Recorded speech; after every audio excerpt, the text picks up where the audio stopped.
Welcome to the Miller Report. Today we have a special guest. He is a partner in the law firm Kucker Marino Winiarsky and Bittens. My throat's a little scratchy, guys, so you'll have to bear with my scratchy voice. It's not COVID, but I do have a little bit of a sore throat. So talk to us. I want to talk today to Craig Gambardella. He specializes in real estate law, and we want to understand from him what's going on in the New York City's housing market in the courts. How long does it take to evict somebody? What happens if you put somebody in an apartment that does not pay rent? What are your rights? Who's doing something about it? Who's not? And where are we? So welcome to the Miller Report, Craig, and let's go at it. Thanks for having me. Greg, so as the owner of a brokerage firm, my company, Empire State Properties, we represent hundreds of small landlords from all over the world. Many of them are small landlords or retirees that own one or two apartments, and they depend on these properties for their income. When you put somebody in an apartment and they don't pay rent, what are their rights? And tell us about what's going on right now. An overview, and then we'll get into specifics. Sure. So the rights are pretty familiar to everybody, right? And at least in New York City, there are three steps to the process.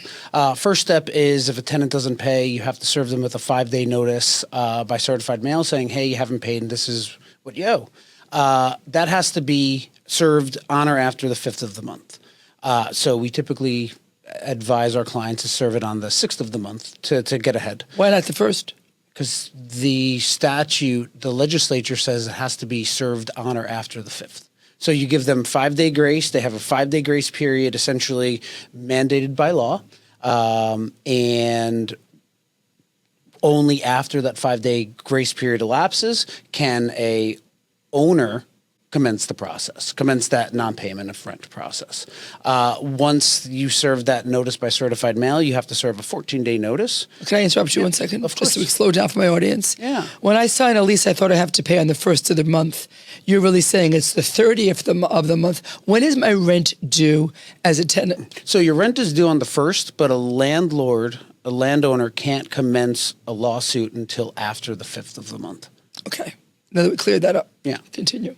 So the next step of that process after you serve that 6th of the month notice is serving a 14-day notice. What's interesting about the 14-day notice, and we'll get into this in a little bit, but what's interesting about that 14-day notice is prior to 2019, it was a 3-day notice. So we're looking at almost a 5x increase from 2018 to now to 2025 of the demand period within which a tenant is required to pay after being demanded his rent or her rent by a landlord. Once that 14-day, used to be 3, but once that 14-day notice elapses and the tenant still hasn't paid, then the landlord can proceed in housing court by serving a notice of petition and petition, which essentially outlines, hey, we're the landlord. This is what we own your property. These are the arrears in rent that you owe us. We served you with these notices and you haven't paid to date. Please file an answer and we'll see you in court.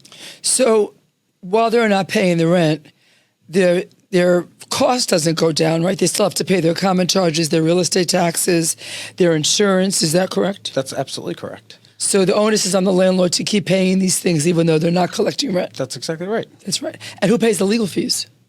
So funny you should bring that up. Typically, there is a legal fee provision in the lease. If a owner wins its case, the tenant has to pay the legal fees. There's a reciprocal right to that legal fee provision. So if the tenant wins, then the landlord has to pay.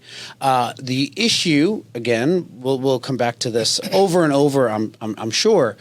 In 2019, there was a drastic change in the way housing court was to be processed, right? The Housing Stability and Tenant Protection Act was enacted in June of 2019.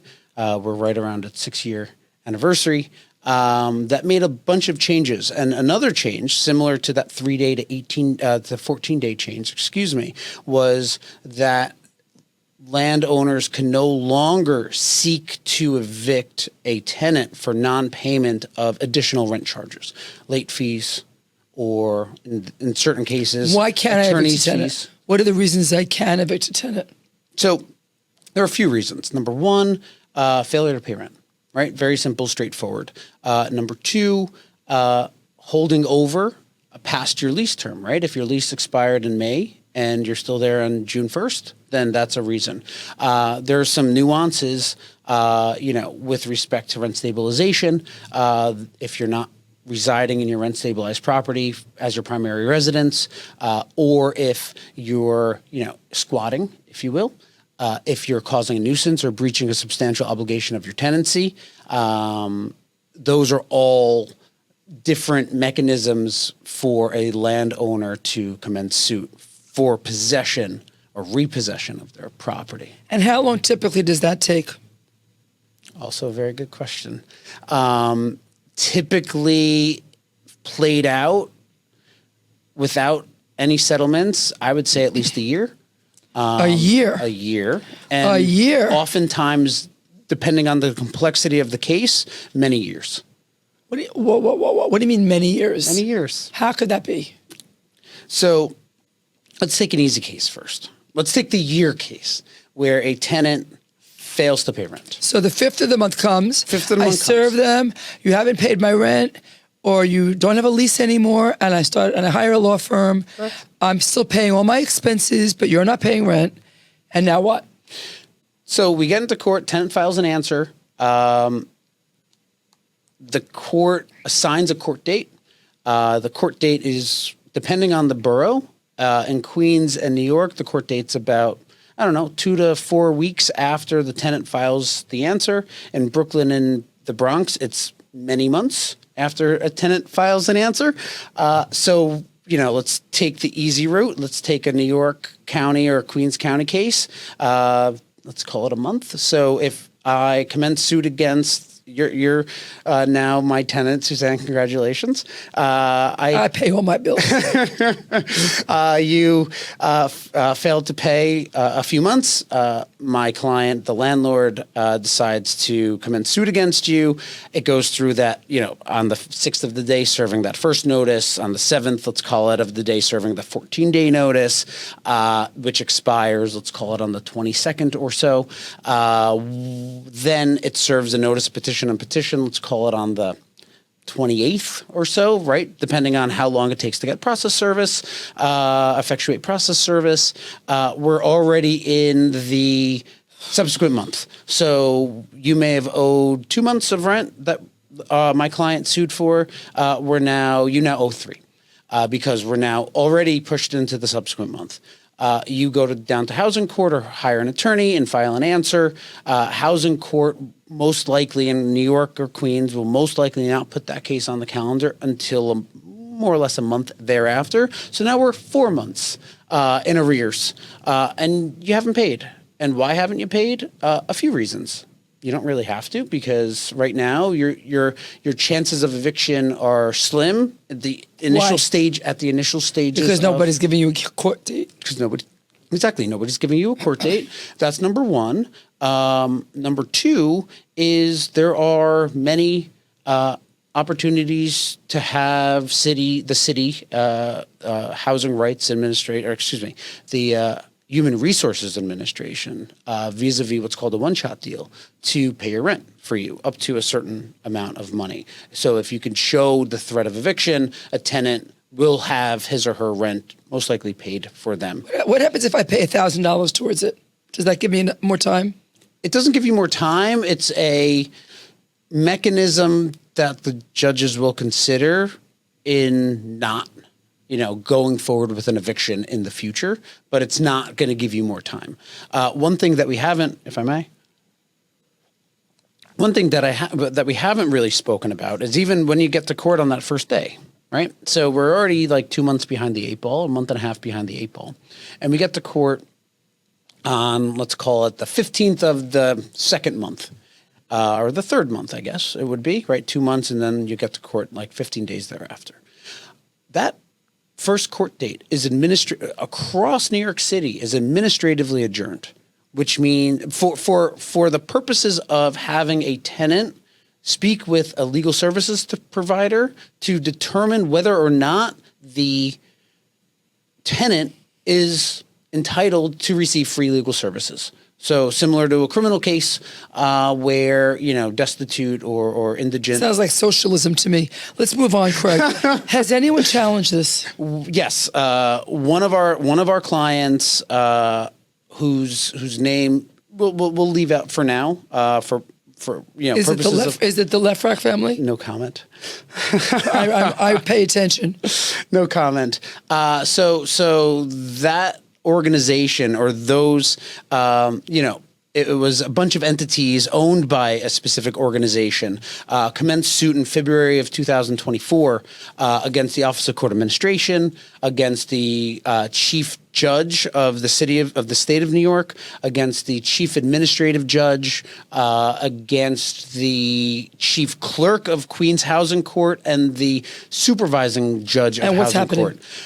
We commenced that case under three specific sort of buckets, right? The first bucket was, and we sort of discussed this with those administrative adjournments, those are 30-day adjournments, not attributable to anybody.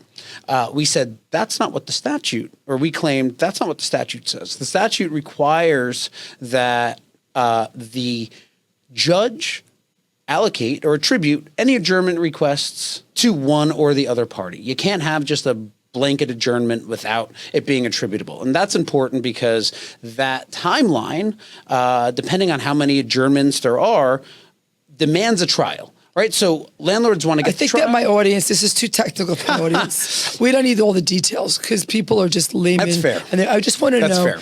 In the Lefrak case right now, have you made any progress? We've made progress. So are we winning or losing? We're appealing. So we lost on the first level trial court in a 2-page decision after filing hundreds of. You lost. We lost. How many apartments are in arrears with him, would you say? So we used, I think, 50 to 80 cases that we demonstrated. So 50 to 80 people are not paying rent. Just in one building. Just to demonstrate the inefficiencies of the system. All right. Again, there are 3 different tranches that we were trying to get at, and we were able to pull 15 to 20 different housing court cases to demonstrate how ineffective the housing court system has. Why did you lose? What's the bottom line? The bottom line that the judge stated that we didn't have a proper cause of action.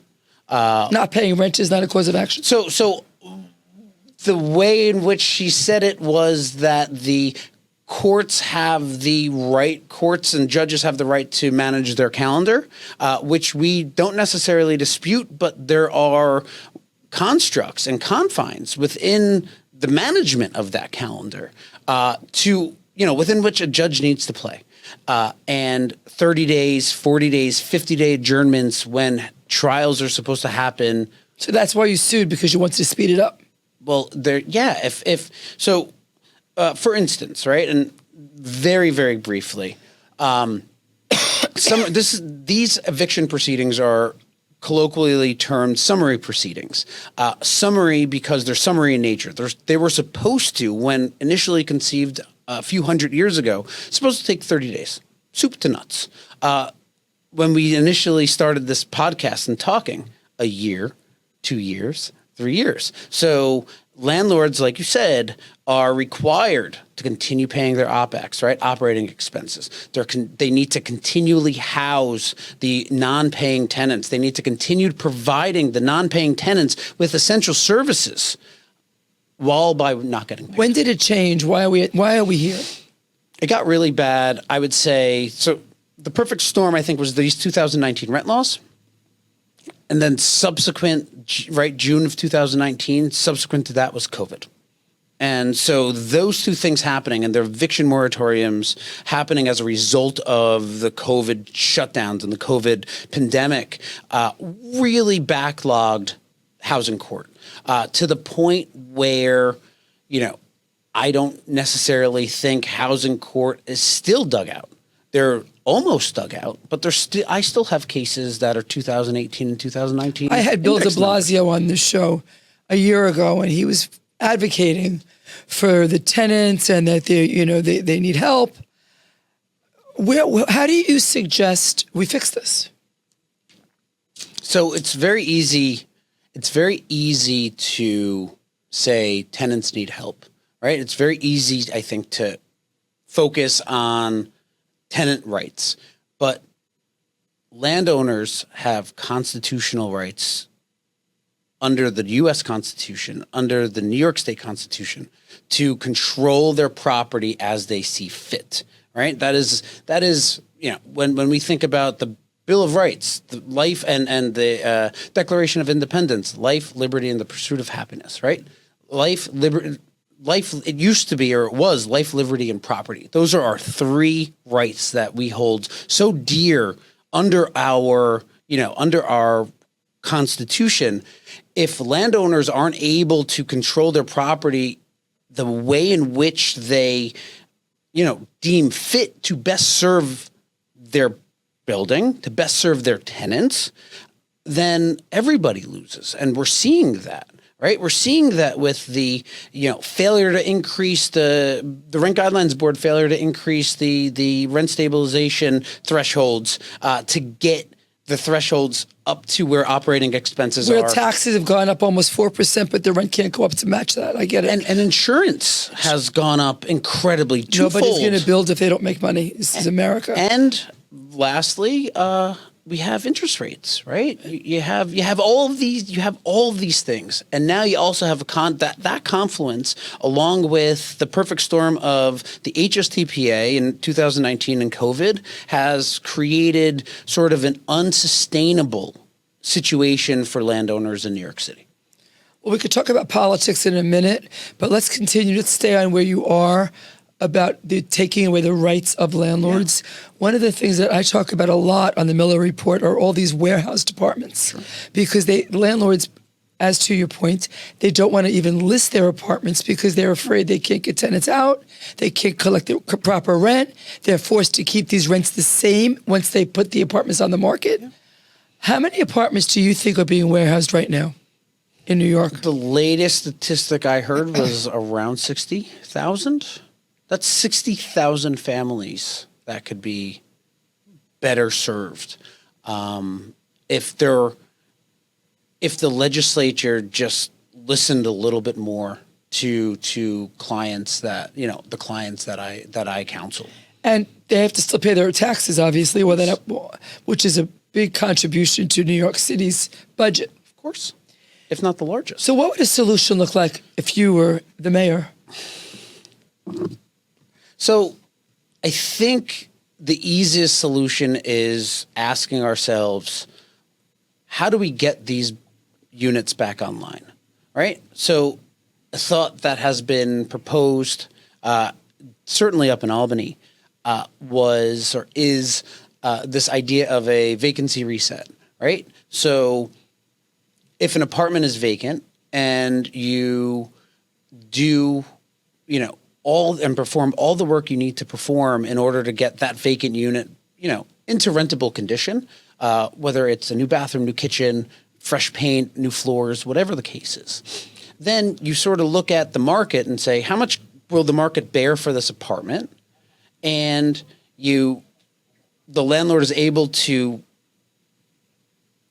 contract for that amount. But the quid pro quo of having this vacancy reset is you keep that unit stabilized, right? So the landlord is getting the benefit of a market rent after doing hundreds. Probably. That's how it used to be. That's sort of it used to be. It wasn't because you were able to destabilize apartments prior to 2019. Here, I think a proposal is being floated where the unit stays stabilized, and that's fine. We'll take our RGB increases. I'm speaking on behalf of landowners. We'll take our RGB increases, the 3 or the 7% for 2 or 3, 1 or 2 years. But let me mark to market my unit such that I can pay my operating expenses and I can keep my building afloat. Let's move on to the mayoral election. What's your position on one of the candidates' idea of freezing rent? How do you think that will vote in New York City? That will be, if not the death knell, an additional nail in the coffin of all of these, factors that we've been talking about, right? HSTPA, COVID, good cause eviction, a slow housing court, a rent freeze for rent stabilized tenants, while there's no alternative or alternative rent freeze or insurance freeze or alternative tax increase freeze is just going to devastate an already devastating population of landowners. What will happen? Will the landlords leave? How? Will they give the keys back to the bank? Banks don't want it. Banks don't want them. So Right? what will happen? I don't know. I don't know. Rats are going to take over? I'm luckily I didn't see I was too young to see what happened to the Bronx in the late 80s and late 70s and early 80s. And I don't want to sound so, the sky is falling, but how is that not the next step? How is that? Well, you got to speak up. Do you like one candidate? Thank you for putting me on the spot, Suzanne. I ask all my guests that. I think Cuomo. Cuomo would be for my clients, and this is with the caveat that I don't live in New York City. I think Andrew Cuomo for my clients would be the best candidate out there. So on behalf of my clients, I would vote for. Are they voting? I would imagine they are. Governor Cuomo has made his rounds throughout the real estate industry. He did sign the HSTPA, which started this whole, or not started, but exacerbated a lot of these problems. So how does he backtrack? He said that it was that when I heard him last speak, he said you had two options. This was the best of the two options. The other option was worse. So how's he going to fix it? Interestingly, I would, as a mayor, he doesn't have the clout that he would have as governor, right? He can't fix the HSTPA because the HSTPA. What is HSTPA? So it's the 2019 rent law change, which started a lot of these issues, which pushed, the 3-day notice to a 14-day notice and it didn't allow rent stabilized landlords to unstabilize or destabilize their apartments. And he voted for it. He signed it. And what was the other option? Do we know? Other option he said was more nuclear. What was more it? nuclear. What was it? He didn't elaborate. And so if you think about the power that the mayor has in New York City in dealing with a state law, there's not much power he has, right? He has power to increase or help guide RGB increases. He has power. What is RG? The Rent Guidelines Board increases for rent stabilized tenants. He has the power to push that forward. He has the power to create laws that assist in the homelessness crisis that we're witnessing right now in New York City. He has the power to increase the police force to help, with the if there are tenants that are illegally squatting or vandalizing their units or their buildings, he has the power to help that. I thought the mayor has the right to appoint 9 members on the real estate board. Isn't that correct? He does.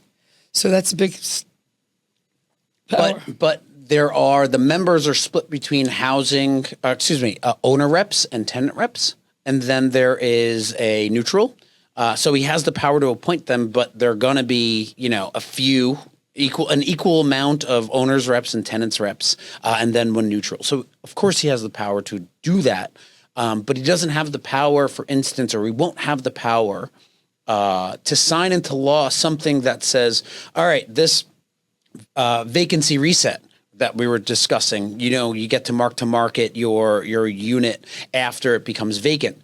If it's rent stabilized, he doesn't have the power to do that, right? The governor is the only one, and the state legislature are the only ones to have that power. So we really, as an industry, right? The real estate industry really needs to speak to the people in Albany, speak to our legislatures in Albany as much as we need to speak to our mayoral candidates and our city council members, because the real problem is the state law, I would argue, in not allowing landowners their fundamental rights to control their property. Well, I suggest everybody still go out and vote for the mayor. Go out and vote for the governor, which is coming up soon. And there we can make a difference. And for all of you landlords out there, hold tight. Everybody get out and vote. It's a big, big time. And we need to band together and not lose our rights. That's right. Never bet against New York. And thank you for coming on the Miller Report. Thank you for having me, Suzanne.